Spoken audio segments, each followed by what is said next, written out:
Bab 491, Anak Panah untuk Menyelamatkan Seseorang.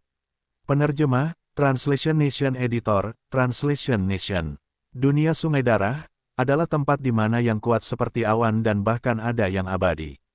Luo Feng melihat dunia yang semakin dekat. Aku harus sangat berhati-hati dan tidak boleh mengungkapkan identitasku. Namun, ini aneh. Dengan kekuatan alam semesta virtual, membersihkan seluruh dunia Sungai Darah seharusnya sangat sederhana. Karena mereka memiliki kekuatan seperti itu, mengapa mereka malah memilih untuk membangun istana erosi surga untuk mengamati dari luar angkasa, dan tidak mendominasi dunia? Luo Feng curiga, ini tidak seperti sikap kekuatan besar di alam semesta. Ini bukan urusanku untuk peduli. Luo Feng menggelengkan kepalanya. 3 jam kemudian, kapal otomaton dengan penampilan seperti meteorit normal akhirnya memasuki atmosfer dunia Sungai Darah. Aku tidak bisa melanjutkan lebih jauh. Dengan sebuah pikiran, dia terbang keluar dari pintu kabin kapal dan menyuruh Babata menyimpan kapal itu di ruang penyimpanannya. Dunia Sungai Darah, ada total 18 lapisan awan. Saat melihat pengantar misi, itu adalah pengenalan umum seluruh dunia. Atmosfer dunia Sungai Darah memiliki total 18 lapisan awan. Semakin tinggi lapisannya, semakin besar tekanannya. Hanya tingkat alam semesta yang dapat menggunakan tubuh mereka untuk melewati semua 18 lapisan. Namun, penduduk asli dunia Sungai Darah paling banyak terbang hingga tingkat ke-18, tidak berani melangkah lebih jauh. Karena mereka tahu bahwa klan di luar surga akan membunuh semua penduduk asli Sungai Darah segera setelah mereka meninggalkan dunia. Tidak ada seorang pun yang selamat meninggalkan 18 lapisan dan kembali hidup-hidup. Aku tidak perlu khawatir di luar angkasa di luar lapisan awan.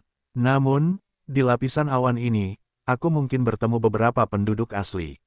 Seluruh tubuh Luo Feng yang mengenakan baju besi dan sepatu bot hitam, dengan bilah dan perisai di punggungnya, sangat mirip dengan penampilan seorang prajurit dunia Sungai Darah yang normal. Dari lapisan ke-18, dia mengikuti gravitasi yang sangat kuat dan menukik ke bawah dengan liar. Gravitasi yang kuat sekali. Dengan gravitasi yang begitu kuat, hanya bintang-bintang yang bisa terbang di sini. Luo Feng menghitung dalam hatinya. Medan magnet di dalam tubuh penjelajah bintang sama sekali tidak bisa melawan tarikan gravitasi yang kuat ini. Luo Feng menjadi seperti bintang jatuh yang menukik turun dari lapisan ke-18. Kecepatannya meningkat saat dia turun lebih rendah. Akhirnya, dia mengendalikan dan mempertahankan kecepatan turun yang normal. Setelah 15 menit turun, dia akhirnya menembus lapisan awan pertama. Di hadapannya, pemandangan dunia Sungai Darah akhirnya terbentang. Luo Feng tidak bisa menahan diri untuk tidak berseru kaget. Tepat di bawahnya terdapat pegunungan dan hutan yang luas tak berujung. Dengan tatapannya, ia dapat memastikan bahwa hutan kuno ini memiliki luas setidaknya 10.000 kilometer. Di tepinya orang dapat melihat siluet kecil, itu adalah kota-kota. Hutan dan pegunungan kuno menyambut tamu dari surga. Saat turun ke pegunungan berhutan, riak energi siluet hitam ini segera membelah cabang-cabang pohon dan daun-daun. Ia akhirnya melambat dan perlahan-lahan mendarat di atas daun-daun busuk di tanah. Gravitasi yang mengerikan. Bagi orang-orang biasa di dunia Sungai Darah, untuk dapat menahan tekanan ini berarti mereka setidaknya harus berada di level penjelajah bintang. Luo Feng berdiri di sana dan menghitung dalam benaknya. Udara di sini dihasilkan oleh energi alam semesta, karenanya udara memiliki efek penguatan yang mengejutkan pada tubuh. Tidak heran dunia Sungai Darah ini memiliki begitu banyak prajurit yang kuat. Tinggal di wilayah rahasia alam semesta telah menyebabkan tubuh mereka menjadi sangat kuat, dan juga membuat pelatihan lebih mudah daripada di luar. Namun, karena mereka berada di dalam wilayah rahasia, nasib mereka telah ditentukan. Bahkan jika mereka menjadi abadi, mereka tidak dapat meninggalkan wilayah rahasia untuk menjelajahi alam semesta yang luas. Kecuali jika para abadi bergabung dengan perusahaan alam semesta virtual. Luo Feng berpikir, namun, bau busuk dari hutan kuno ini sulit ditanggung. Pada saat ini, sekitar 2000 meter dari Luo Feng, pohon bengkok tebal yang membutuhkan 20 orang untuk berpelukan di sekitarnya dililit oleh ular hijau giok yang memiliki wajah manusia. Wajah makhluk aneh ini tidak memiliki hidung, hanya mata dan mulut. Dia menatap melalui tanaman merambat pohon pada siluet 2000 meter jauhnya. Sila, suara menusuk tampaknya menembus telinga Luo Feng. Bersamaan dengan itu, orang ular hijau giok sepanjang 60 meter menjadi kabur cahaya dan segera muncul di samping Luo Feng. Mulut itu terbuka lebar dengan ganas dan lubang hitam berdiameter 3 hingga 4 meter terbuka, mencoba menelan Luo Feng. Luo Feng berbalik, dengan matanya seperti pisau, dia menatap makhluk orang ular yang ganas itu. Makhluk ini setinggi setidaknya gedung 20 lantai. Luo Feng hanyalah sebuah titik dibandingkan dengannya. Namun, ketika Luo Feng melihat ke atas, ekspresi orang ular itu berubah menjadi kaget dan takut. Luo Feng mendengus dingin. Gemuruh, makhluk itu kehilangan semua kekuatannya di udara. Karena inersia awal, ia menabrak batang pohon tebal, sebelum jatuh dengan keras ke tanah. Begitu tubuh besarnya mendarat, dari wajah manusia itu merembes keluar darah hijau tua dari matanya, saat ia tergeletak di sana tak bergerak. Inikah yang disebut oleh penduduk asli dunia Sungai Darah sebagai binatang buas? Ini hanyalah binatang buas dengan tingkat kekuatan sekitar tingkat bintang 5 atau 6. Luo Feng berpikir, pasti bunuh diri mencariku. Luo Feng telah menggunakan kekuatan kesadarannya untuk menekannya, dalam sekejap menghancurkannya dan membuatnya langsung pingsan. Kesadaran Luo Feng sangat kuat, karena sebanding dengan penguasa domain Pinus. Tekanan kesadaran, ini adalah perbedaan yang paling jelas di antara mereka yang memiliki kekuatan besar. Jika dia menggunakannya untuk menekan tingkat alam semesta, yang paling bisa dia lakukan adalah membuat orang itu merasa tidak nyaman. Namun terhadap tingkat bintang yang 2 tingkat di bawahnya, hanya dengan satu tatapan, itu menyebabkannya langsung hancur dari dalam. Binatang buas acak sudah memiliki kekuatan tingkat bintang 5 atau 6. Tinggal di wilayah rahasia, benar-benar harus diberkati oleh surga. Luo Feng melihat ke kejauhan. Pertama-tama aku harus meninggalkan hutan dan menuju ke kota terdekat. Hanya setelah aku menuju ke kota, aku akan dapat dengan cepat mencari kristal Sungai Darah. Kristal Sungai Darah, itu adalah produk harta karun khusus dari dunia ini. Luo Feng meninggalkan bayangan yang samar dan segera menghilang di kejauhan. Di tepi hutan pegunungan, sebuah tim sedang bergerak maju. Tuan muda, ini pertama kalinya Anda menjelajah ke hutan binatang buas. Jangan ceroboh, cukup jelajahi sekitar tepi luar, bunuh binatang buas di luar, dan berlatih saja. Seorang pria dewasa yang kuat dan tegap dengan tinggi sekitar 1,8 meter berkata dengan dialeknya. Baju zirahnya memperlihatkan lengannya yang tebal dan wajahnya ditutupi janggut, sementara mata coklatnya dipenuhi dengan esensi. Paman Petir, dengan Anda di sekitar, apa yang perlu dikhawatirkan? Di dalam tim, seorang pemuda berpakaian baju zirah perak, dengan ukiran ungu di dahinya, tertawa gembira dan berkata. Pemuda ini dengan santai membawa busur hitam, dan di punggungnya ada tabung anak panah. Pria yang kuat dan tegap itu tidak bisa menahan senyum. Tetapi dengan mendengus tiba-tiba, ekspresinya berubah dan dia berkata dengan lembut, semua orang berhati-hati, ini seharusnya menjadi wilayah binatang mangu. Binatang mangu, ekspresi para penjaga dalam tim menjadi serius, namun mereka masih santai. Terhadap binatang buas ini mereka tidak bisa ceroboh. Ini adalah pepatah yang diturunkan dari dulu di dunia Sungai Darah. Namun tidak peduli seberapa kuatnya, para penjaga ini masih jelas tentang satu hal, selama tim mereka berhati-hati, membunuh binatang buas ini mudah. Binatang buas mangu, serahkan padaku. Pemuda itu sangat bersemangat. Tuan muda, Paman Guntur mengerutkan kening. Tidak masalah. Pemuda itu telah menarik anak panah dari tabungnya. Dia mengangkat busurnya, dan bersiap untuk menembak. Tim mendekat dengan hati-hati. Setelah beberapa saat, ketika tim bergerak melewati tanaman dan pepohonan, mereka melihat seorang pemuda kurus berbaju hitam dengan perisai di punggungnya di tepi sungai.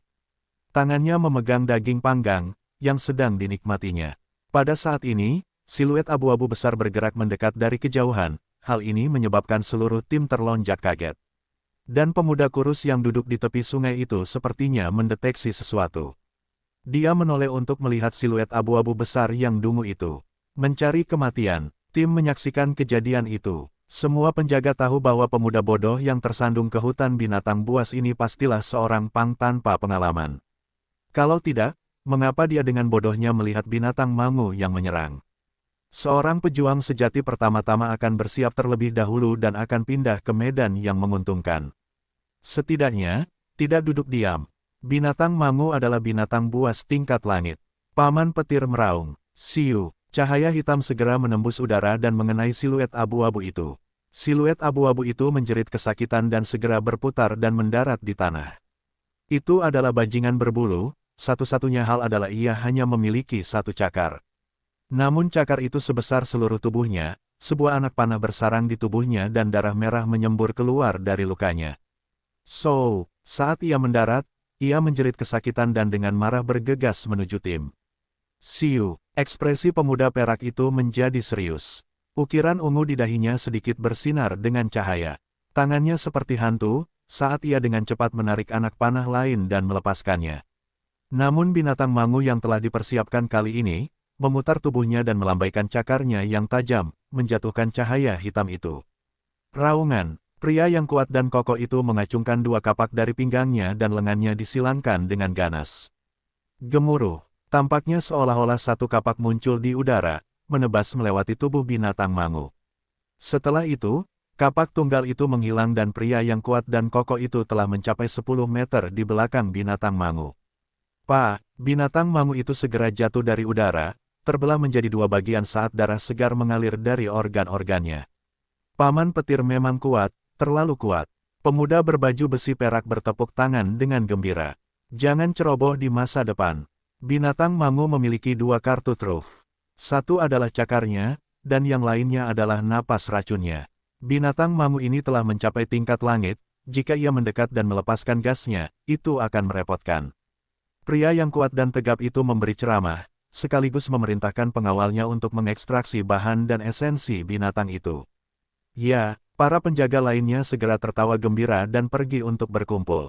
Pemuda berbaju perak itu berjalan ke arah pemuda berbaju hitam yang jauh di kejauhan dan tersenyum serta melambaikan tangan. Dengan nada yang bangga akan usia dan pengalamannya sendiri, "Saudaraku, dari mana asalmu?" Pada saat ini pemuda berbaju perak itu merasakan menjadi pahlawan dan penyelamat. Dari sudut pandangnya, jika bukan karena anak panahnya, pemuda berbaju hitam itu pasti sudah mati. Terima kasih. Luo Feng menatap pemuda berbaju perak itu, tersenyum dan mengangguk. Binatang mangu sebelumnya hanya memiliki kekuatan bintang level 1 atau 2. Serangan diam-diamnya telah lama diketahui oleh Luo Feng, dan dia bersiap untuk berbalik dan menghancurkannya. Tetapi siapa yang tahu bahwa pemuda berbaju perak yang penuh gairah itu akan berusaha menyelamatkannya. Namun, meskipun orang-orang di dunia Sungai Darah memuja kekuatan, mereka masih memiliki pemuda-pemuda yang tidak bersalah ini. Melihat pemuda berbaju perak yang bersemangat di hadapannya ini, Luo Feng merasakan antisipasi yang besar terhadap dunia Sungai Darah. Bab 492, Swallow Mound. Penerjemah, Editor. Setelah beberapa saat, Luo Feng meninggalkan hutan kuno bersama tim ini. Tidak masalah sama sekali. Kurasa aku sudah cukup berlatih. Kita bisa kembali. Kita akan pergi bersama, akan lebih aman dengan cara itu. Pemuda berbaju besi perak itu sangat bersemangat saat memikirkannya. Pemuda kurus berbaju besi hitam di hadapannya ini jelas kurang berpengalaman, dan jika dia pergi menjelajah sendiri, dia mungkin akan mati. Karena dia akan kembali ke rumah, mereka mungkin juga akan membawanya. Perasaan menyelamatkan seseorang terasa menyenangkan. Pemuda berbaju besi perak itu berpikir, aku belum memperkenalkan diriku. Aku Nake, dan kau. Pemuda berbaju besi perak itu tersenyum dan menatap Luo Feng. Namaku Feng, jawab Luo Feng. Feng, pemuda berbaju zirah perak itu mengangguk, berseru, nama yang bagus. Kakak Feng jelas lebih tua, aku akan memanggilmu kakak kalau begitu. Saat kita kembali ke kota Swallow Mound, jika kau punya waktu, aku akan mengajakmu berkeliling. Lagi pula, aku tumbuh besar di kota ini. Swallow Mound. Luo Feng tersenyum dan mengangguk. Menurut informasi perusahaan alam semesta virtual, meskipun cukup terperinci, dunia Blood River adalah dunia yang terlalu luas. Tidak ada cara untuk menjelaskan semuanya. Itu hanya bisa memberikan pengenalan singkat tentang semuanya. Pada saat yang sama, jika mereka menjelaskan terlalu banyak tentang banyak rahasia, itu tidak akan memiliki efek pelatihan yang sama pada anggota inti. Menurut informasi, di dunia Blood River, kekuatan penduduk asli dipisahkan menjadi level tanah, level langit, level awan, level domain, level dunia, roh abadi. Itu sebenarnya bertepatan dengan level penjelajah bintang alam semesta, level bintang, alam semesta, penguasa domain, penguasa sektor, dan level abadi. Dan kota-kota di dunia Blood River sebagian besar dipisahkan menjadi kota teritorial atau kota dunia. Kota teritorial adalah inti dari sebuah wilayah. Setiap pemimpin wilayah ini pastilah seorang penguasa domain. Kota-kota dunia adalah inti dari dunia, dan para pemimpinnya pastilah penguasa sektor. Di dunia sungai darah yang luas, setiap kota dunia memiliki diameter ratusan juta km atau bahkan miliaran km. Populasinya berkisar dalam triliunan atau lebih. Di dunia sungai darah, ada lebih dari 10 juta kota dunia. Di atas kota-kota dunia ini bahkan ada istana abadi. Istana abadi memiliki peringkat tinggi dan mereka biasanya tidak mengganggu masalah-masalah normal dunia sungai darah. Sepertinya, tempat yang aku turuni adalah milik wilayah gundukan Swallow. Luo Feng berpikir dalam hati, kota teritorial gundukan Swallow seharusnya menjadi kota inti dalam 10 juta km di sekitarnya dan pemimpin kotanya kemungkinan besar adalah seorang pejuang penguasa domain. Petik 2. Aku butuh kristal sungai darah. Namun, informasi yang diberikan oleh perusahaan alam semesta virtual tidak pernah menjelaskan apapun tentang kristal tersebut. Informasi itu hanya menyatakan bahwa kristal tersebut adalah harta karun dunia. Siapapun yang bodoh akan tahu bahwa itu adalah harta karun. Perusahaan alam semesta virtual sudah menyebut benua besar ini sungai darah, bukankah kristal sungai darah akan sangat penting? Luo Feng menghitung dalam hati. Dunia sungai darah sudah lama memiliki sistem kata mereka sendiri. Begitu aku memasuki kota, seharusnya ada beberapa buku di kota yang bisa kubeli. Aku akan mencari tahu detail kristal tersebut melalui buku-buku ini. Melalui pesona dan beberapa teknik, dia bisa menginterogasi orang lain. Namun, menanyai mereka tidak akan sedetail membaca buku. Kota teritorial dengan luas 10 juta km pasti sudah maju dan akan memiliki apa yang dia butuhkan. Di tempat-tempat maju, mata uang pasti penting. Bahan-bahan yang kudapat dari berburu binatang buas seharusnya cukup berharga. Luo Feng sudah punya rencana tentang apa yang harus dia lakukan. Bagaimanapun, dia orang luar. Identitasnya harus dirahasiakan. Karena dia baru saja memasuki dunia sungai darah, lebih baik tetap bersikap rendah hati.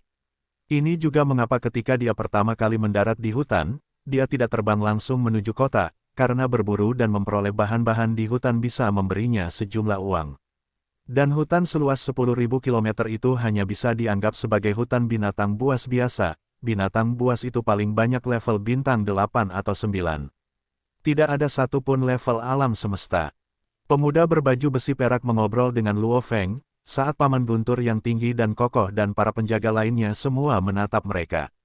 Pan kecil bodoh ini pasti sangat beruntung memiliki kelompok saudara kita yang melindunginya. Tuan muda terlalu baik, jika itu aku tidak akan diganggu.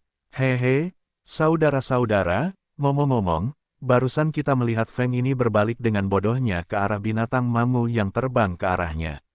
Wajahnya dipenuhi dengan keterkejutan dan ketakutan, aku tidak bisa menahan tawa melihat pemandangan itu.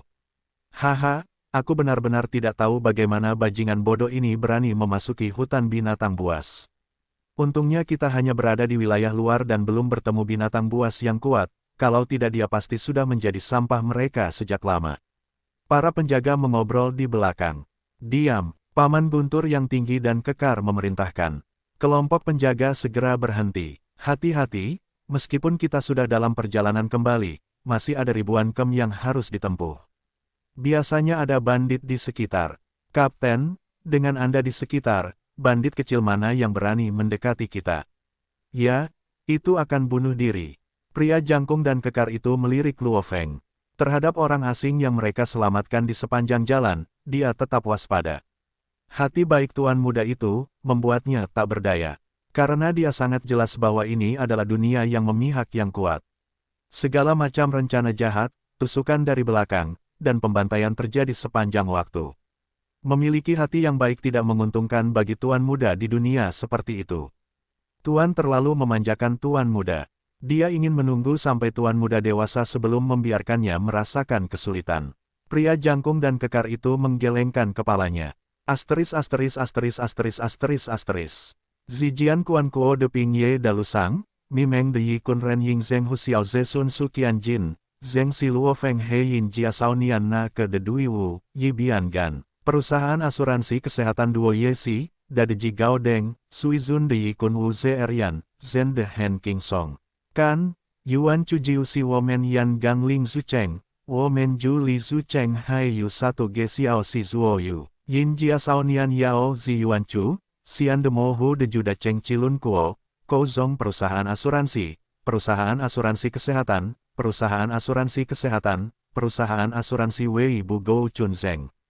Hong Long Long Gelombang-gelombang, Fei Sukian Jin Zong de Luo Feng He Ze Zi Xiao Dui, Dogan Jue Dao Demian Chuan Dilai de Bodong, Hui Tu Yikan, Zi Jian Ho Fang Yuan Chu Hao Hao Dang Dang De Hei Perusahaan Asuransi Kesehatan, Perusahaan Asuransi Kesehatan, Perusahaan Asuransi Kesehatan, Perusahaan Asuransi Kesehatan Kan King, Ho Fang Yao Yuan Chu Si Yi Zi Pang Da De Dui Wu, Do Ki Ze Yi Tu Tu Ge Zong Ge Yang De Sun Sou, Ze Sie Sun Sou, Huo Si Gao Da, Huo Si Bei Seng Chibang, Fei Ben Su Du Ji Kuai, Bei Sun Fu De Huang Sou, Luo Feng Yi Yan Jiu Ren Chu, Hen Duo Bei Ki Ze De Sun Sou Zong Yu Sie Jiu Si Zi Ji Zai Zi Kian Sen Lin Cheng Jing Ji Sa De Huang Sou. Penghargaan yang baik, Rangku, Ho Mian Yu Ze Su Bai Tu Sun Sou Da Dui Wu Hong Long Bian Ben Pao Er Guo, Nasia Sun Sou Chu Zuang Ti Zi, Feng Li De Yu Leng Li Zhao Kai Ze Demian, Ling Demian Do Si Yi Zen Chen Tu Pao Fei Er Ho Bei Kiang Dayin Li Sun Su Si Luo Dao Demian Sang.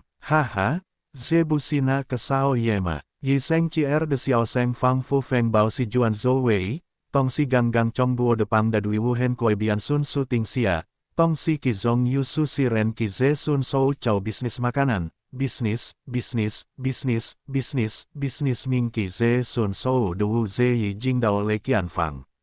Ze Zi Ki Bing Dui Bisnis, Bisnis, Bisnis, Bisnis, Bisnis, Bisnis, Bisnis, Bisnis, dan Bisnis Tu Kuan Sen Pi Ze Lin Jia, Hao Si Lao Hu, Ke Zu Yu Si Yu Mi Zhang De Ki Goi Sou, Zeng Fu Kan Ze Nake, Lian Sang Yu Ze Yi Si De Yi. Yu Fang, Yin Jia Sao Nian Nian Se Yi Bian, cek, apakah pemanah jenius itu takut? Ekspresi pemuda jangkung dan tampan itu perlahan berubah menjadi dingin. Sambil mendengus, kamu tidak menyangka aku akan menangkapmu di luar kota, kan? Tuan Muda Yu Fang, suara yang menggelegar terdengar. Pria jangkung dan tegap itu melangkah maju, menatap kelompok pemuda jangkung dan tampan itu dan berkata dengan serius, Tuan, keluargaku dan keluarga Yu memiliki beberapa koneksi dan hubungan. Aku harap Tuan Muda Yu tidak akan melakukan sesuatu yang gegabah. Aku berbicara sekarang, apakah aku mengatakan itu adalah hakmu untuk berbicara? Pemuda jangkung dan tampan itu meraung dengan marah dan ekspresinya menyakitkan. Enyahlah, Yu Fang, kau diam saja. Pemuda berbaju besi perak itu meraung. Haha, nak yang murni dan baik hati, apakah kau belum memahami situasinya? Di luar kota, ayahmu tidak bisa datang menyelamatkanmu. Ekspresi pemuda jangkung dan tampan itu berjuang.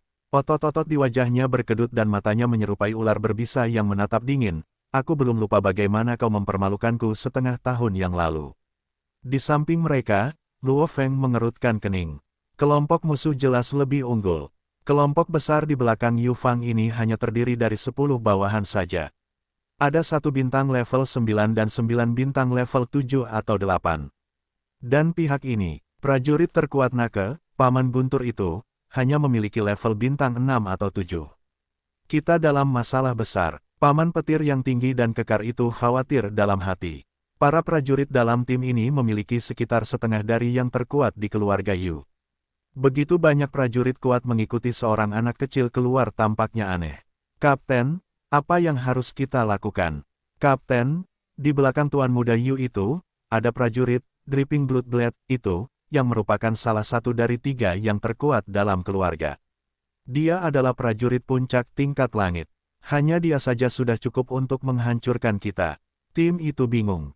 Mata pemuda berbaju besi perak itu mengerut. Dia menatap dengan marah pada Tuan Muda di atas binatang buas dan meraung, Yu Fang, apapun yang kamu miliki, bawa saja padaku. Ah, seperti seorang prajurit sejati. Sungguh kehadiran yang luar biasa. Pemuda jangkung dan tampan itu mendengus dan tertawa, setelah itu ekspresinya berubah dan dia meraung, pria, beri pelajaran yang bagus untuk sekelompok orang ini. Namun, jangan bunuh mereka. Yu Fang tidak sekejam itu.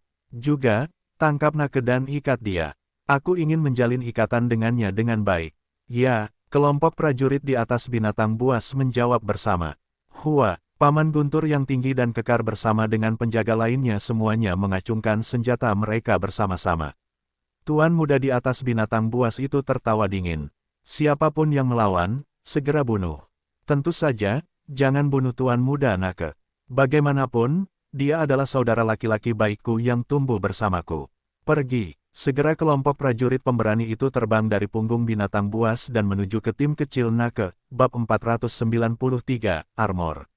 Penerjemah, Editor. Luo Feng berdiri di samping pemuda berbaju besi perak itu dan mengerutkan kening. Dia baru saja mendarat di dunia sungai darah, dia tidak ingin membuat keributan. Haha, bunuh siapa saja yang melawan. Kelompok prajurit itu semua tertawa terbahak-bahak dan terbang mendekat. Terutama pria kurus yang mengenakan baju besi merah darah yang membawa dua bilah merah tua. Dia menatap tim penjaga pemuda berbaju besi perak itu, tatapannya terfokus pada Paman Guntur yang tinggi dan kekar. Di sisi ini, Paman Guntur yang tinggi dan kekar dan para penjaga memiliki ekspresi jelek. Mereka ingin membalas tetapi tidak berani. Pemuda berbaju besi perak Nake hanya bisa menggertakkan giginya karena marah. Gemuruh. Kelompok prajurit yang terbang bersama pria kurus itu tiba-tiba berhenti. Enyahlah. Hampir seperti auman Dewa Guntur, 10 orang di depan mereka merasakannya bergema di dalam pikiran mereka. Seperti tekanan mengerikan yang turun pada mereka, mereka semua merasakan tekanan yang tidak dapat mereka tolak.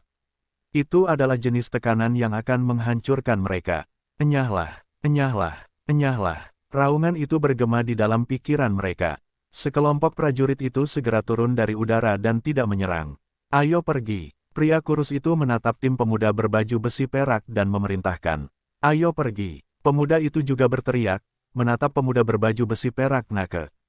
Melihat tim yang sebelumnya sombong dan angkuh itu tiba-tiba berbalik dan pergi, Nake dan bawahannya, bahkan Paman Guntur semuanya tercengang dan curiga. Petik 2. Mengapa mereka pergi? Ini, mereka pergi begitu saja. Para penjaga tidak percaya mereka baru saja lolos dari krisis ini. Tidak mungkin. Pemuda berbaju besi perak itu menatap dengan mata terbelalak. Yu Fang bajingan itu tidak baik hati untuk membiarkanku pergi begitu saja. Ada prajurit kuat yang diam-diam membantu kita. Paman Guntur yang tinggi dan kekar berkata dengan lembut, dan dia sangat yakin akan hal itu. Prajurit yang kuat. Sekelompok penjaga termasuk Nake menatap dengan rasa ingin tahu pada pria tinggi dan kekar itu. Paman Guntur, kamu bilang ada orang lain. Pemuda berbaju besi perak itu curiga. Paman Thunder mengangguk, menekankan, ada 3 kemungkinan. Yang pertama adalah tuannya, dia selalu memanjakanmu. Dia mungkin telah mengatur seorang prajurit absolut untuk melindungimu secara diam-diam. Mendengar ini, para penjaga di sekitar semuanya mengangguk. Bahkan Nake yang awalnya curiga mulai mempercayainya setelah beberapa saat. Yang kedua adalah seorang prajurit absolut misterius membantu kita secara diam-diam. Paman Thunder berkata, yang ketiga adalah seseorang dari tim keluarga Yu membantu kita.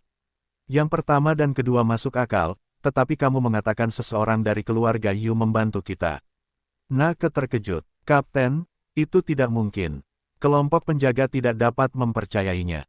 Apakah kamu tidak tahu? Ke-10 orang yang menuju ke sini sebelumnya hanya memiliki pedang darah menetes dan 9 pengawal hebat. Paman petir yang tinggi dan tegap itu menekankan.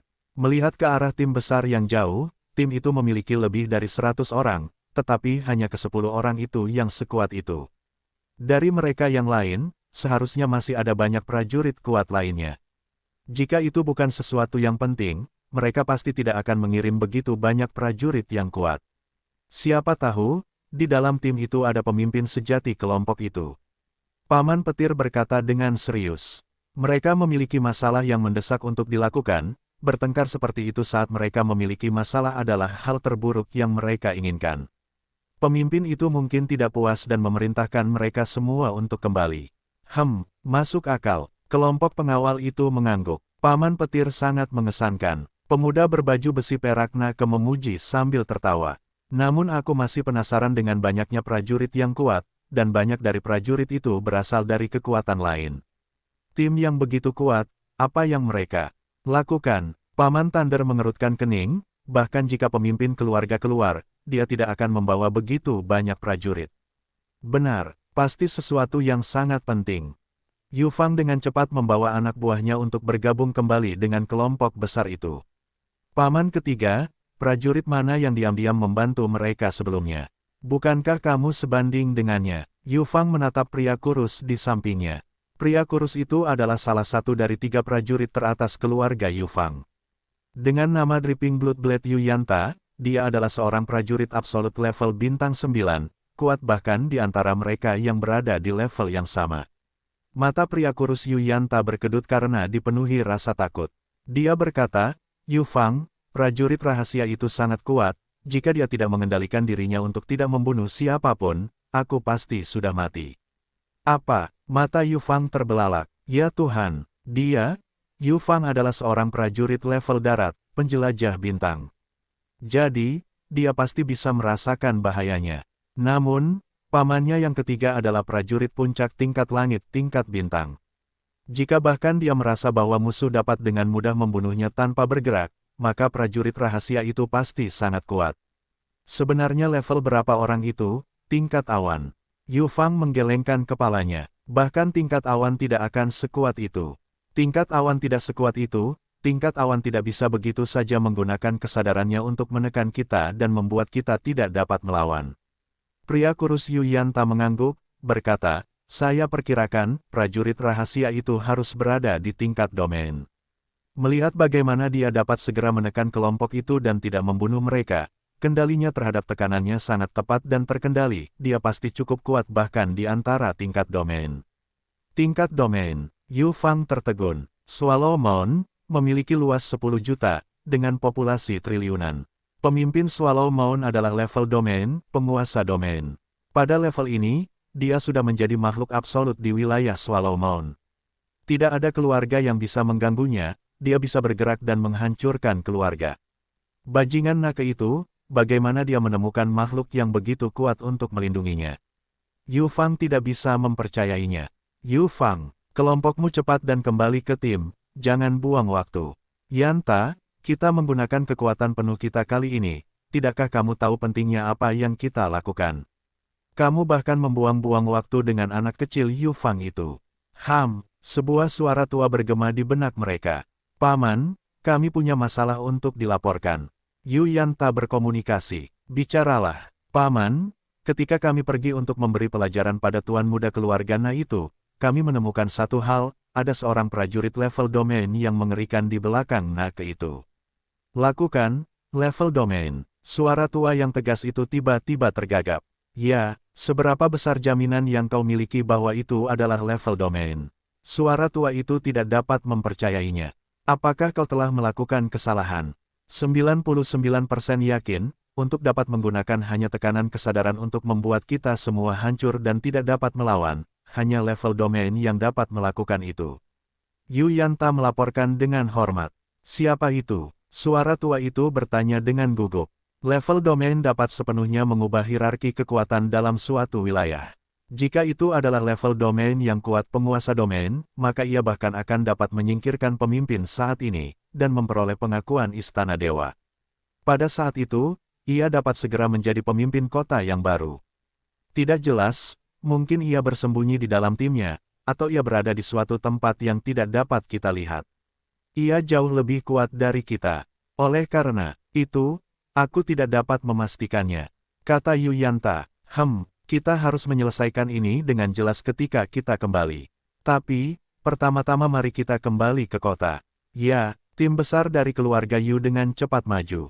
Seorang prajurit tingkat domain yang mungkin saja telah membuat eselon atas semua bingung karena bermain-main dengan tingkat domain hanyalah bunuh diri. Sekitar 800 km di luar kota Swallow Moon, jalan yang luas menembus gunung besar itu. Gunung ini terbelah dua, membentuk ngarai. Itu tampak seperti ngarai yang cukup normal. Pada saat ini, ada siluet yang berjalan di puncak gunung yang terbelah oleh seorang prajurit yang kuat. Ada total 13 orang. Mereka semua mengenakan baju besi yang memakai helm, hanya memperlihatkan mata mereka. Di punggung mereka, mereka membawa satu atau dua kapak, atau kapak besar tunggal.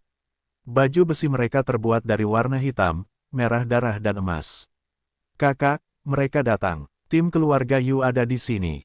Yang memimpin bertubuh besar, mengenakan baju besi emas, mata merah darahnya menatap melalui helm, dipenuhi dengan dingin, meraung, "Saudara-saudara, pergi, ambil barangnya." Gemuruh, gemuruh, gemuruh, gemuruh, gemuruh. 13 siluet bergegas dari puncak seperti peluru yang menembak ke bawah dengan ganas. Ketika 13 siluet dengan cepat turun, mereka segera membangkitkan perhatian tim besar yang terbang di atas. Pemimpin tim adalah seorang lelaki tua dengan janggut hitam, dia mengangkat tangan kanannya meraung, "Berhenti." Jalan yang luas di depan hanya memiliki 13 siluet. 13, seperti 13 iblis berdiri di sana. 10, 13, wajah lelaki tua berjanggut hitam itu menjadi pucat. 13 kapak. Di garis depan tim, pria kurus di samping lelaki tua berjanggut hitam Yu Yanta ekspresinya juga menjadi pucat. Mengapa mereka datang? Tidak mungkin. Di dalam wilayah gundukan Swallow, ada beberapa pahlawan kuat yang sangat kuat. Jauh lebih kuat dari keluarga-keluarga bisnis ini. Misalnya, 13 kapak ini terdiri dari 13 prajurit kuat dengan minat serupa yang membentuk kelompok tersebut. Tidak ada bawahan dalam kelompok tersebut, hanya 13 orang ini. Namun, keluarga mana yang benar-benar berani mengacaukan 13 kapak Swallow Mound? Apa yang menjadi dasarnya? Di dalam 13 kapak ini, ada 3 tingkat awan, dan 10 tingkat langit puncak. Tingkat domain, penguasa domain, itulah kekuatan yang mendominasi di seluruh wilayah burung layang-layang. Mengendalikan seluruh wilayah. Tingkat awan, tingkat alam semesta ini dianggap sebagai kekuatan tempur puncak di dalam wilayah tersebut, karena mereka sangat kuat. Apa yang harus kita lakukan? Apa yang harus kita lakukan? Kita tidak boleh kehilangan barang-barang ini. Keluarga besar Yu terkejut. Penguasa 13 kapak, perintah apapun yang Anda miliki, silakan bicara. Pria tua berjanggut hitam itu merasa khawatir di dalam. Namun penampilannya masih kuat dan bangga saat dia berteriak. "Keluarga Yu." Sebuah suara lembut bergema dari 13 iblis yang berdiri di hadapan mereka. Pemimpin berkata, "Serahkan baju besi dari reruntuhan kuno, kami akan mengampuni nyawamu." Orang tua berjanggut hitam itu menatap. "Lari." Ekspresi orang tua berjanggut hitam itu berjuang saat dia berkomunikasi dengan timnya. Gemuruh. Seluruh tim tampak seperti mereka siap, segera kelompok tingkat langit tingkat bintang, dengan gila bergegas ke segala arah. Sejumlah besar tingkat tanah dengan cepat terbang dan melarikan diri juga, baik itu mendaki gunung atau mengikuti jalan setapak mundur. Pria kurus Yu Yanta juga mengikuti kawanan itu mundur. "Yanta, cepat pergi ke tempat bajingan keluarga Na itu berada. Jika makhluk tingkat domain itu ada di sana, keluarga Yu kita masih memiliki harapan." Orang tua berjanggut hitam itu meraung dan berkomunikasi dengan mereka. "Ya, Paman." Pria kurus itu menjawab bab 494, bunuh mereka. Penerjemah, editor. Ketika 100 orang dari keluarga Yu melarikan diri dengan gila, pemimpin dari 13 kapak, mata merah darahnya bersinar dengan kekerasan dan dia berteriak, "Bunuh mereka semua, jangan biarkan satu pun." "Haha, mengerti. Mereka tidak bisa pergi. Saudara ke-9 dan ke-13, terserah kalian berdua." Termasuk pemimpin mereka, 13 kapak dengan cepat menjadi kabur dan mengejar anggota keluarga yang lebih kuat yang melarikan diri. Kedua pria berbaju besi hitam itu tertawa gila saat mereka mengulurkan tangan mereka. Segera,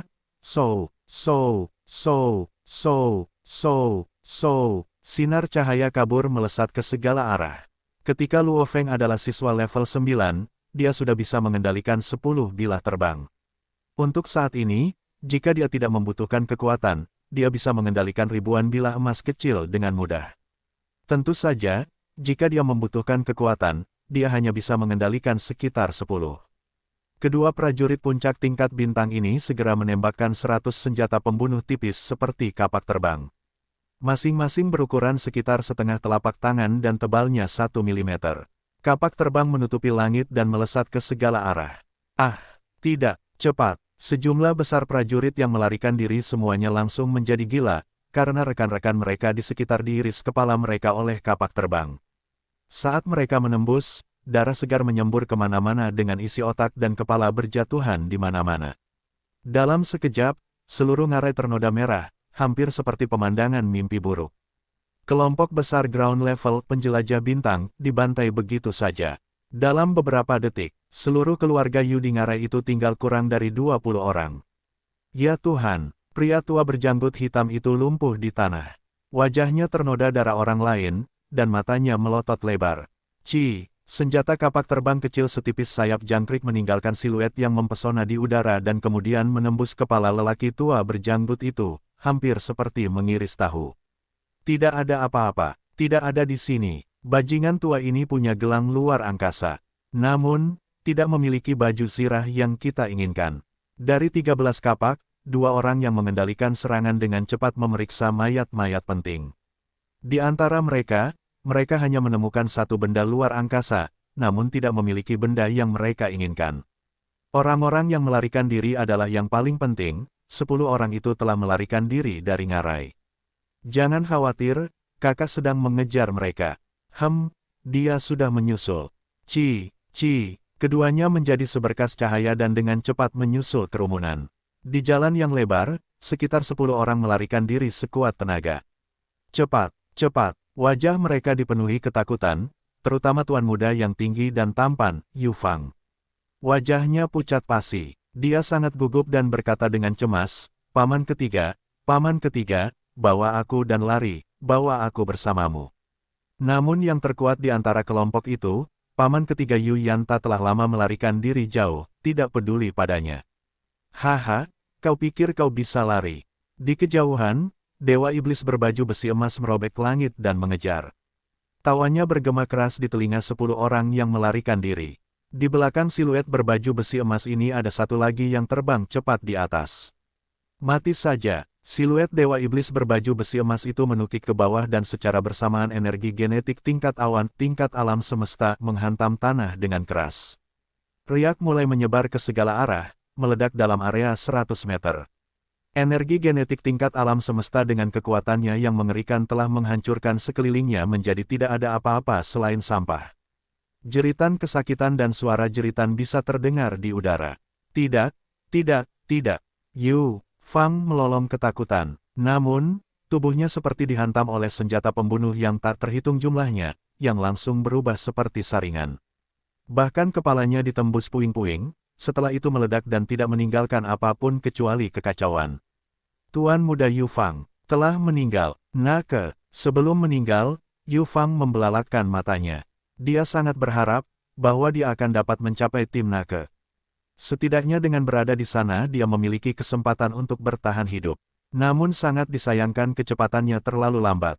Saat ini, hanya ada satu orang yang tersisa di keluarga Yu Fang yang melarikan diri. Itu adalah salah satu dari 3 yang terkuat dalam keluarga, mencapai puncak tingkat langit. Darah menetes Yu Yanta. Bahkan di antara 13 kapak, dia akan berada di peringkat sekitar 4 atau 5 dalam kekuatan. Dia telah melarikan diri di sepanjang jalan sejak awal dengan kecepatan tertinggi yang bisa dia kerahkan. Dia tidak peduli dengan Yu Fang. Karena dia tahu, jika dia kehilangan baju besi itu, keluarga Yu di kota itu juga akan tamat. Dulu aku seharusnya tidak setuju, harta karun di dalam reruntuhan dewa kuno bukanlah sesuatu yang bisa diambil keluarga Yu kita. Aku benci kenyataan bahwa kita terlalu serakah. Sambil terbang secepat yang dia bisa, dia mengutuk dalam hati. Dulu, ketika keluarga Yu melihat manfaat dari kesuksesan, keserakahan mereka mengalahkan rasa takut mereka. Oleh karena itu, mereka memutuskan untuk berjudi kali ini. Ya, ini adalah pertaruhan. Darah yang menetes, kau masih ingin melarikan diri. Sebuah suara segera mencapai telinga Yu Yanta. Yu Yanta menoleh ke belakang.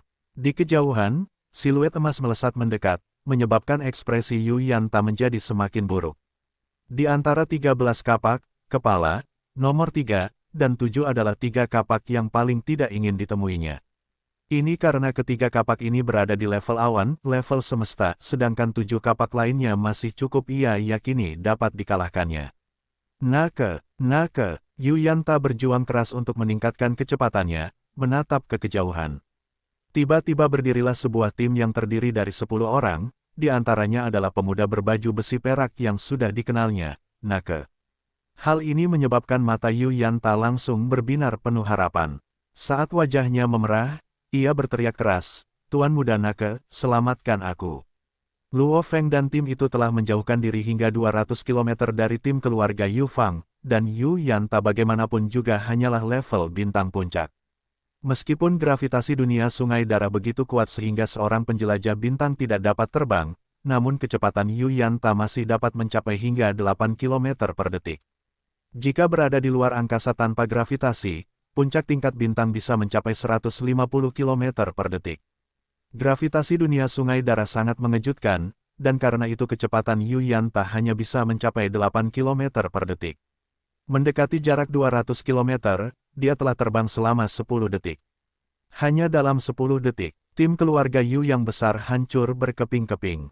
Tuan Muda Nake, selamatkan aku. Raungan yang dipenuhi dengan energi genetik segera bergema di tanah dan langit sekitarnya, menyebabkan tim yang bergegas kembali, Luo Feng dan Nake dan kelompoknya tercengang. Mereka menoleh untuk melihat ke atas. Di kejauhan, dua siluet mendekat. Satu di depan yang lain, mereka dengan cepat menuju ke arah tim mereka. Terutama siluet emas di belakang, telah lama melepaskan aura besarnya kemana-mana. Itu Yu Yanta, dan di belakangnya adalah pemimpin dari 13 kapak. Paman Guntur yang tinggi dan kekar menyimpulkan dari sebuah pandangan. Menunjukkan rasa takut, dia berkomunikasi, semua orang dengarkan, jangan pernah main-main dengan pemimpin kapak 13. Tuan Muda Nake, jangan pernah pergi membantu Yu Yanta.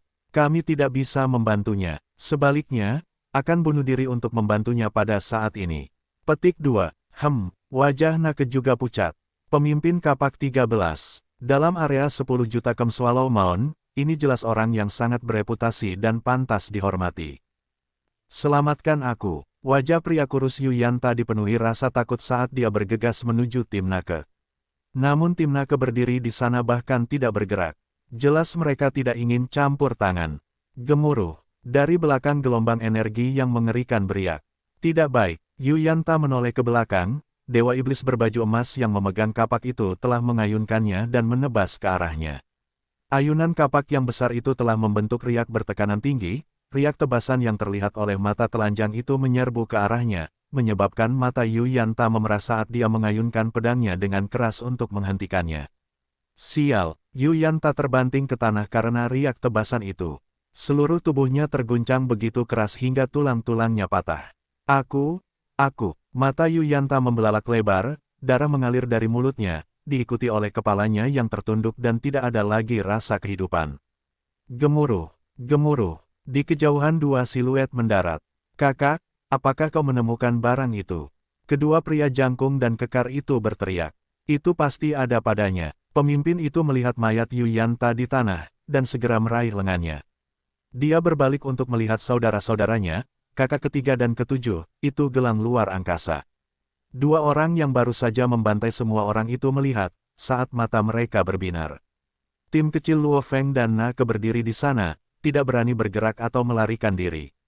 Persis seperti yang digambarkan informasinya. Dunia sungai darah berpihak pada yang kuat. Pembantaian dapat dilihat di mana-mana, bahkan bajingan dengan status tinggi dibunuh begitu saja. Luo Feng melirik mayat Yu Yanta yang jauh, menggelengkan kepalanya pelan. Pada saat ini, siluet terus muncul dari udara. 13 kapak telah tiba. Mata Paman Thunder yang tinggi dan kokoh dipenuhi dengan keterkejutan. 13 kapak legendaris. Mata Nake yang berbaju besi perak memiliki rasa kegembiraan dan kegelisahan. Mereka adalah tokoh legendaris, membunuh tim kuat dari keluarga Yu Fang sama saja seperti membunuh ayam. Mereka adalah pejuang yang benar-benar kuat. Pejuang sejati. Pemimpin 13 kapak yang tidak terlalu jauh mengerutkan kening. Mengapa tidak ada di sini? Apa? Tidak ada di sana. Kakak, gelang luar angkasa tidak memiliki baju besi. Apakah kalian semua sudah memeriksa yang lainnya? Pemimpin itu melihat ke arah saudara-saudaranya. Kedua belas orang lainnya menjawab, mereka tidak memilikinya, kami semua sudah memeriksanya. Hanya satu orang yang memiliki benda antariksa dan benda itu tidak memiliki baju zirah yang kami inginkan. Baru saja darah yang menetes itu memanggil mereka untuk menyelamatkannya. Pemimpin berbaju zirah emas itu berkata sambil menatap kelompok yang jauh dengan mata merah darahnya, menyebabkan Nake dan kelompoknya langsung merasa takut. Pemimpin itu mengerutkan kening. Mereka mungkin satu kelompok dengan keluarga Yu, hanya saja dipisahkan menjadi kelompok awal dan akhir. Kakak, kami akan membunuh lalu lihat. Kenapa harus banyak berpikir? Pemimpin itu mengangguk, bunuh mereka. Bagi 13 kapak, membunuh sekelompok tim keluarga kaya di gundukan Swallow sama saja seperti menginjak semut, sesederhana itu. Di benua Sungai Darah, tidak masalah di mana Anda berdiri atau apa yang Anda miliki, jika seseorang memiliki kepalan tangan besar, itulah hukumnya. Kami tidak memiliki hubungan dengan keluarga Yu, jangan bunuh kami. Ampuni kami, termasuk Paman Guntur yang tinggi dan kekar itu, kelompok penjaga. Semuanya tampak ketakutan, bahkan pemuda yang sederhana dan penuh semangat juang tampak takut dan terkejut. Sangat merepotkan, Luo Feng menggelengkan kepalanya. Ada 3 tingkat alam semesta dalam kelompok ini, saya tidak bisa begitu saja menekan mereka dengan kesadaran. Saya harus secara pribadi bergerak. Informasi itu benar, ada banyak waktu di dunia Sungai Darah di mana seseorang tidak harus membunuh orang lain. Gemuruh. Kelompok 13 kapak awalnya hanya menatap dingin ke arah kelompok Nake. Namun salah satu dari mereka baru saja akan melepaskan senjata pembunuhnya. Tiba-tiba, mereka ber-13 orang itu menunjukkan ekspresi ketakutan, karena dalam sekejap, di hadapan mereka ber-13 orang itu, muncullah satu siluet, seorang pemuda berambut hitam dengan baju besi hitam. 13 bayangan muncul secara bersamaan di hadapan mereka ber-13 orang itu. Bab 495, Prajurit Berdarah. Penerjemah, Editor. Bagaimana mungkin, termasuk pemimpin kuat dari 13 kapak, mereka bertiga menatap dengan ketakutan, karena penampilan lawan terlalu aneh. Itu cepat sampai pada titik teleportasi. Namun bahkan dalam ketakutan, mereka semua berjuang keras untuk menggunakan senjata mereka. 13 gambar, 13 Luo Feng. Mata Luo Feng menjadi dingin, tatapannya seperti bilah. 13 gambar semuanya menatap ke 13 anggota. Bilahnya bersinar, 13 kilatan yang sangat indah, dipenuhi dengan kebencian yang luar biasa. Nake dan kelompoknya yang menyaksikan pemandangan ini, termasuk 13 kapak yang sedang diserang, tidak bisa tidak terpengaruh oleh kerja bilah itu. Kesadaran mereka terpikat ke dalam bilah itu sendiri. Ci, ci, ci, ci, ci, ci, ci, ci, ci, ci, ci. Ci, 13 kilatan bilah seperti bilah bedah mengikuti garis helm mereka segera masuk ke dalam dan menarik kembali. 13 kilatan mengambang terus-menerus menyala dan menghilang. Bayangan itu pun menghilang dan Luo Feng meletakkan kembali pedang ilusi merah darahnya ke sarungnya yang ada di punggungnya. Diam, ke-13 prajurit itu berdiri di sana, tak bergerak. Nake yang polos dan polos, Paman Petir, bersama dengan kelompok pengawal semuanya masih terbenam dalam karya pedang itu. Luo Feng tak bisa menahan diri untuk tidak melirik mereka sekilas dengan sedikit tekanan dari kesadarannya, menyebabkan para Pang yang benar-benar tenggelam itu terbangun dari keterkejutan. Mereka semua butuh beberapa saat untuk memahami apa yang baru saja terjadi. Mengapa ke-13 kapak itu semua berdiri di sana tak bergerak? Mataku tidak menipuku sebelumnya, kan? Aku melihat, seorang pengawal berkata, jelas masih tertegun. Diam. Paman Petir yang tinggi dan tegap itu berkomunikasi dengan marah. Pengawal itu segera terbangun. Mati, ke-13 kapak itu mati. Paman Petir yang tinggi dan tegap itu berkomunikasi. Tidak bisakah kau melihat dari ke-13 baju sirah dan helm itu jejak darah menetes ke bawah? Karena kalian semua masih memiliki sedikit kekuatan, tidak bisakah kau merasakan bahwa tidak ada energi yang keluar dari mereka sama sekali? Benar, ada noda darah. Tidak ada energi sama sekali. Ya ampun, aku tidak salah lihat, kan? Si bodoh bernama Feng itu, tidak, pria berbaju hitam yang kuat itu dengan santai bergerak dan membunuh 13 orang secara bersamaan, dan 13 kapak itu bahkan tidak bisa membalas. Aku baru saja melihat 13 prajurit berbaju hitam menebas secara bersamaan, gerakan pedang itu sungguh memikat. Kelompok penjaga itu benar-benar takluk. Dunia Sungai Darah menyukai kekuatan. Dan gerakan pedang yang memikat mereka membuat mereka gemetar. Aku benar-benar bodoh, sangat bodoh. Tubuh Paman Guntur yang tinggi dan kekar itu sedikit gemetar. Pertama kali aku melihat prajurit absolut ini, dia tidak berdiri di sana dengan bodoh menatap binatang mangu. Dia bahkan tidak menganggap binatang itu sebagai lawan. Bahkan 13 kapak dengan 3 level awan, mereka bahkan tidak bisa membalas dan semuanya terbunuh. Apalagi binatang mangu. Kelompok bajingan itu masih mengatakan dia bodoh, jelas itu murni kita yang bodoh. Benar, sebelumnya ketika keluarga Yu dan pasukan ingin mempermalukan tuan muda kita, mereka semua takut. Sudah pasti dia yang membantu kita. Tanpa menunjukkan jejak, dia menakuti orang-orang seperti meneteskan darah sampai mereka semua melarikan diri. Itu adalah prajurit sejati, prajurit absolut. Tatapan Nake yang berbaju besi perak pada Luo Feng dipenuhi dengan kegilaan yang membara. Prajurit absolut, prajurit sejati, prajurit absolut, gumam Nake. Kapak ke-13 dengan mudah membunuh seseorang seperti Yu Yanta. Dan dia adalah seorang prajurit legendaris, namun kakak Feng benar-benar membunuh kapak ke-13 itu sementara mereka bahkan tidak dapat bergerak. Dan mereka masih berdiri di sana tanpa bergerak, seolah-olah mereka bahkan tidak melakukan apapun. Ini, kekuatan macam apa ini? Tuan muda, ini adalah seorang prajurit absolut sejati. Pertapa pelatihan, wajah Paman Guntur bersemangat, berkomunikasi, kesannya tidak buruk. Cepatlah dan dekati dia, untuk berhubungan baik dengan seorang prajurit absolut seperti itu, adalah yang terpenting bagi keluarga Nakita. Jangan ganggu aku. Nake tidak peduli tentang apapun tentang keluarga Na saat ini.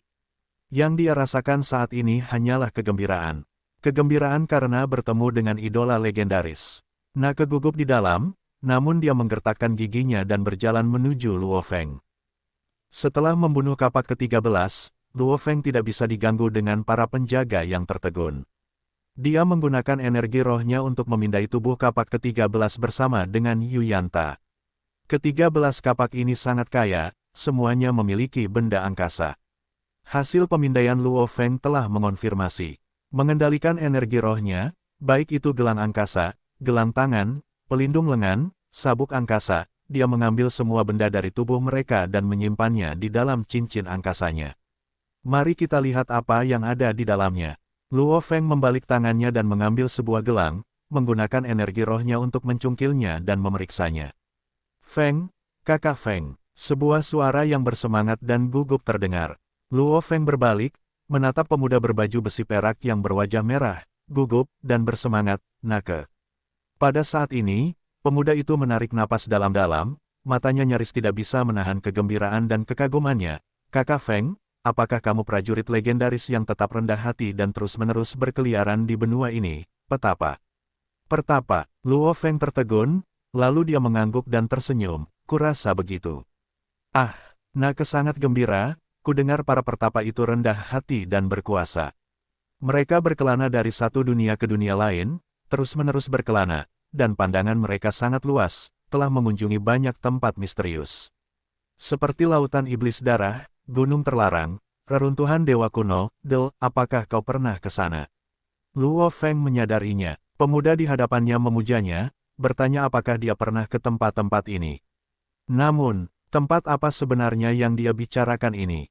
Dia pernah ke alam semesta gelap, kota kekacauan alam semesta purba, dunia di dalam dunia, wilayah rahasia awal absolut, dan bahkan ke kantor pusat perusahaan alam semesta virtual. Namun, lautan iblis darah, gunung terlarang, reruntuhan dewa kuno di dalam dunia sungai darah, dia bahkan belum pernah mendengarnya. Aku belum pernah ke sana. Luo Feng tersenyum dan menggelengkan kepalanya. Mungkin akan ada kesempatan di masa depan. Nake sangat gembira. Kudengar lautan iblis darah berjarak 800 dunia dari kita. Bahkan pemimpin kota dunia akan membutuhkan waktu yang sangat lama untuk sampai ke sana. Luo Feng terkejut. Jaraknya tidak jauh, namun tidak ada teknologi kapal terbang di dunia Blood River. Seseorang hanya bisa menerbangkan dirinya sendiri. Dengan gravitasi yang tinggi, berapa lama waktu yang dibutuhkan untuk terbang sejauh 800 dunia? Jarak dunia penduduk asli benua Blood River, mengacu pada wilayah-wilayah suatu dunia. Setiap wilayah dunia memiliki diameter ratusan juta km hingga miliaran km. Dengan luas seperti itu, bahkan jika seseorang menempuh jarak 100.000 km sehari, masih akan membutuhkan 10.000 hari untuk melewati satu dunia. 800 dunia, berapa tahun yang dibutuhkan? Tim Luo Feng dan Nake berjalan menuju kota gundukan burung layang-layang yang jauh dan luas. Dia berjalan sambil memeriksa barang-barang yang ditinggalkan oleh 13 kapak. Dari cek tersebut, Luo Feng memiliki beberapa kejutan yang tidak terduga. Sebenarnya ada begitu banyak mata uang, 13 kapak memang kaya. Dengan ini, akan jauh lebih mudah. Luo Feng tidak terlalu bersemangat dengan uang itu. Yang benar-benar membuatnya bersemangat adalah, sebenarnya ada begitu banyak buku.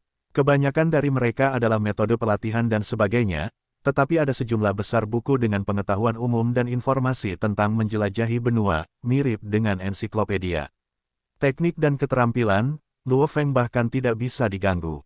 Setelah melihat ribuan teknik coretan ruang waktu, Luo Feng dapat dengan mudah menciptakan keterampilan yang lebih baik dari ini.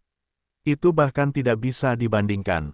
Pelatihan dunia Sungai Darah, bahkan tidak dapat dibandingkan dengan cara apapun dengan kota kekacauan primal tanah pelatihan suci umat manusia. Pengetahuan umum, ensiklopedia. Luo Feng secara acak memilih satu dan buku ini menggunakan bahan yang lembut tapi kokoh. Di atasnya ada 3 kata, kristal sungai darah. Sebelumnya, aku masih khawatir tidak mengetahui informasi apapun tentang kristal-kristal itu. Namun, sekarang aku punya buku yang menjelaskannya secara terperinci. Luo Feng sangat senang. Uang itu tidak berarti banyak baginya. Dia berjalan sambil menggunakan energi rohnya untuk memindai buku itu dan dengan cepat membacanya dan memahami informasi terperinci tentang kristal-kristal itu. Kristal-kristal sungai darah, permata-permata dari seluruh benua. Kristal-kristal itu memiliki energi misterius yang tak tertandingi. Itu adalah harta karun yang diberikan kepada benua itu oleh para dewa. Hanya kuil-kuil abadi yang agung dan perkasa yang sesekali akan memberikan kristal-kristal sungai darah kepada dunia. Selain kuil-kuil ini, tidak ada kekuatan atau orang lain yang dapat menciptakan kristal-kristal itu, bahkan sampai ke titik asal-usulnya atau bagaimana kristal-kristal itu diciptakan. Kristal sungai darah dapat diserap ke dalam tubuh, menghasilkan efek yang sangat misterius. Bagaimana dengan misterinya? Buku-buku ini hanya bisa menebak, tidak menjelaskan secara terbuka efek-efeknya. Namun tidak semua orang dapat menyerap kristal-kristal itu ke dalam tubuh mereka, karena kristal-kristal itu memiliki persyaratan yang tinggi bagi para prajurit. Dalam keadaan normal, para prajurit yang telah membantai lebih banyak akan merasa lebih mudah untuk menyerap satu kristal. Kristal sungai darah adalah sesuatu yang dicari oleh setiap prajurit dari benua yang luas. Namun, kristal itu terlalu berharga dan jarang terlihat. Di benua yang luas itu, kuil-kuil abadi telah menetapkan aturan, prajurit tingkat domain, penguasa domain, hanya setelah menyerap satu kristal sungai darah, ia akan memiliki hak untuk mendominasi suatu wilayah. Prajurit tingkat domain normal tidak memiliki hak untuk menjadi pemimpin kota. Prajurit tingkat dunia, penguasa sektor, mereka juga harus menyerap satu kristal untuk memiliki hak untuk mendominasi kota dunia. Kristal sungai darah itu langka dan berharga, dan menyerapnya bahkan lebih sulit. Hanya satu saja sulit, menyerap 2 akan memiliki persyaratan 10 kali lipat pada tubuh, 3 kristal akan memiliki persyaratan 1000 kali lipat. Semakin jauh seseorang melangkah, semakin keras persyaratannya. Ada pepatah di benua itu. Seorang prajurit yang telah menyerap 3 kristal sungai darah akan memiliki kekuatan misterius yang tak tertandingi. Prajurit seperti itu akan disebut prajurit darah. Dan prajurit darah dapat memperoleh medali sungai darah dari kota dunia, mereka adalah kebanggaan benua itu. Seorang prajurit yang telah menyerap 10 kristal sungai darah akan disebut prajurit hitam. Ia dapat pergi ke kuil abadi untuk memperoleh medali sungai hitam yang berharga. Prajurit darah legendaris, butuh waktu bertahun-tahun yang tak terhitung untuk menghasilkannya. Prajurit hitam, itu hanya pepatah. Tidak seorang pun tahu apakah pernah ada prajurit hitam. Dalam triliunan tahun terakhir, mungkin tidak ada satupun. Jadi begitulah, Luo Feng menutup buku itu dan merasa gembira. Tidak heran jika memperoleh gelar prajurit darah akan memberikan 100.000 poin. Dan memperoleh satu kristal sungai darah saja hanya akan memberikan 10.000 poin. Keduanya jelas memiliki tingkat kesulitan yang berbeda. Dia mendongak. Di depannya ada pintu masuk kota kuno yang tingginya 100 sang. Dia akhirnya tiba di kota Swallow Mound.